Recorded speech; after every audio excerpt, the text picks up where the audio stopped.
जब भी मैं बच्चों को स्कूल के लंच बॉक्स के लिए चिकन टिक्का शामी कबाब बना कर देती हूँ तो बच्चों को इतने पसंद आते हैं कि बच्चे अपना पूरा लंच फिनिश करके आते हैं। ये बच्चों की मोस्ट फेवरेट रेसिपी है। तो चलिए इसकी रेसिपी को देख लेते हैं। चिकन टिक्का शामी कबाब बनाने के लिए मैंने यहाँ पर 200 ग्राम बोनलेस चिकन ले लिया है।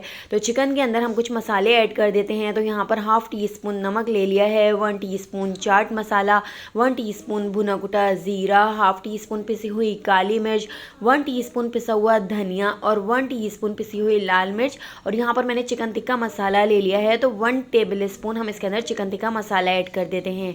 इन सारी चीज़ों को हमने चिकन के अंदर ऐड करके अच्छी तरह से मिक्स कर लेना है। चिकन के ऊपर इस मसाले को बहुत अच्छी तरह से मैरिनेट करके हम इसको तकरीबन 1 से 2 घंटे के लिए छोड़ देते हैं ताकि ये सारा मसाला चिकन के अंदर तक चला जाए।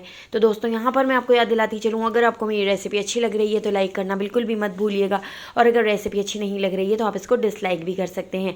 और मुझे कमेंट करके ज़रूर बताइएगा कि आप मुझे किस सिटी और किस कंट्री से देख रहे हैं ताकि मैं आपका थैंक्स कर सकूं। तो पहला थैंक्स जाता है रेहाना नूर को लखनऊ से, बुशरा को थैंक्स जाता है गुजरांवाला से, इश्मल नाज और हिरा को थैंक्स जाता है कराची से, आंचल को दुबई से। तो मेरी रेसिपीज़ को इतना पसंद करने के लिए आप सबका बहुत बहुत शुक्रिया। आप मुझे ज़रूर कमेंट किया करें। तो यहाँ पर आप देख सकते हैं मैंने यहाँ पर 1 कप चने की दाल ले ली थी। 2 मीडियम साइज़ के कच्चे आलूओं को भी हमने दाल के अंदर ऐड कर दिया है। थोड़ा सा नमक डाल के इन दोनों चीज़ों को हम बॉयल कर लेते हैं। अब मैंने गैस के ऊपर एक फ्राइंग पैन रख लिया है। इसके अंदर मैं थोड़ा सा ऑयल डाल देती हूँ और हम यहाँ पर चिकन टिक्का तैयार कर लेते हैं। तो चिकन के ऊपर हमने मसाला मैरिनेट करके 1 घंटे पहले रख दिया था। अब मैं चिकन को फ्राई कर लेती हूँ। हमने चिकन को इतना फ्राई कर लेना है कि चिकन के ऊपर बहुत अच्छा सा कलर आ जाए और चिकन अच्छी तरह से टेंडर हो जाए। इन चिकन टिक्का शामी कबाब का टेस्ट इतना मज़ेदार बन के तैयार होता है कि अगर आपने एक बार इसको बना लिया तो आप अपने घर की दावतों में भी इसको बनाएंगे, और बच्चों के तो लंच बॉक्स के लिए बहुत ही मज़ेदार रेसिपी है।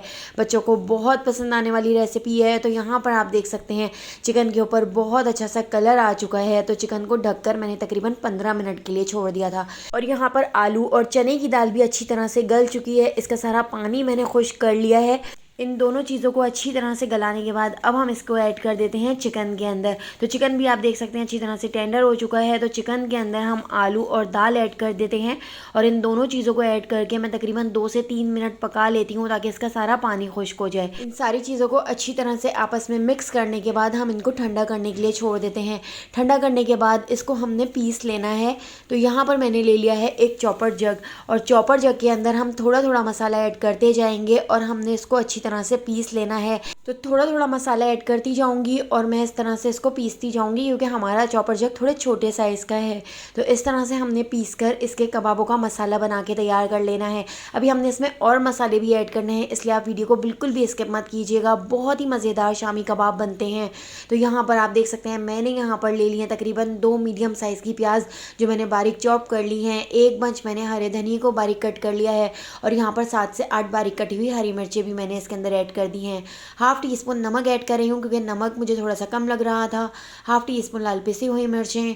इसके साथ ही अब मैं इसके अंदर ऐड कर देती हूँ हाफ टी स्पून पिसा हुआ धनिया, हाफ टी स्पून पिसी हुई काली मिर्च और 2 टेबल स्पून हम इसके अंदर कॉर्नफ्लोर ऐड कर देते हैं। इससे बहुत अच्छी तरह से इसकी बाइंडिंग हो सकेगी।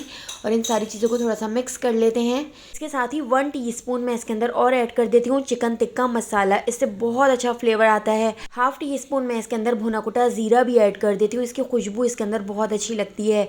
तो ये सारी चीज़ें ऐड करके इसको अच्छी तरह से मिक्स करके मैंने तकरीबन 1 घंटे के लिए इस मिक्सचर को फ्रिज में रख दिया था। इस तरह से ये बहुत अच्छी तरह से सेट हो गया था।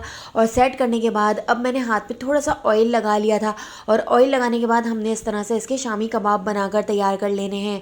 इन शामी कबाब का टेस्ट बहुत ज़्यादा मज़ेदार होता है। आप एक बार ज़रूर ट्राई करके देखिएगा, आपको बहुत पसंद आएगा। इन शामी कबाब को बनाकर आप 15 दिन के लिए स्टोर करके भी रख सकते हैं। बाकी ये शामी कबाब हम बाद में बनाकर तैयार कर लेंगे। अभी मैं कुछ शामी कबाब आपको फ्राई करके दिखाती हूँ। तो इस तरह से पहले हमने इसके अंदर अंडे की कोटिंग करनी है और अंडे की कोटिंग करके हम इनको फ्राई कर लेते हैं। तो मैं इनको इस तरह से शैलो फ्राई कर रही हूँ। आगे पीछे से पलटते हुए बहुत ही अच्छा सा कलर आने तक हम इन शामी कबाब को फ्राई कर लेंगे। मेरे बच्चों को स्कूल के लंच बॉक्स के लिए रोजाना ही कुछ नया चाहिए होता है, और जब भी मैं ये चिकन टिक्का शामी कबाब बच्चों को बनाकर देती हूँ तो बच्चों को इतना पसंद आता है कि बच्चे अपना पूरा लंच फिनिश करके आते हैं और अगले दिन भी इन मजेदार से शामी कबाब को ले जाने की फरमाइश करते हैं। तो देखिए कितना अच्छा सा कलर आ चुका है और यहाँ पे हमारे चिकन टिक्का बहुत ही मजेदार से शामी कबाब बनकर तैयार हो चुके हैं।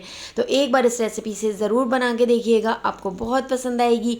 रेसिपी पसंद आई हो तो लाइक, शेयर और सब्सक्राइब करना बिल्कुल भी मत भूलिएगा और बेल आइकन के नोटिफिकेशन को ज़रूर ऑन कीजिएगा। फेसबुक, टिकटॉक या यूट्यूब पे देख रहे हैं तो मेरे चैनल को ज़रूर फॉलो कर लीजिएगा। वहाँ पर भी डेली बहुत ही मज़ेदार सी रेसिपीज़ शेयर करती रहती हूँ। तो आने वाली वीडियो तक मुझे दीजिए इजाज़त। अल्लाह हाफ़िज़।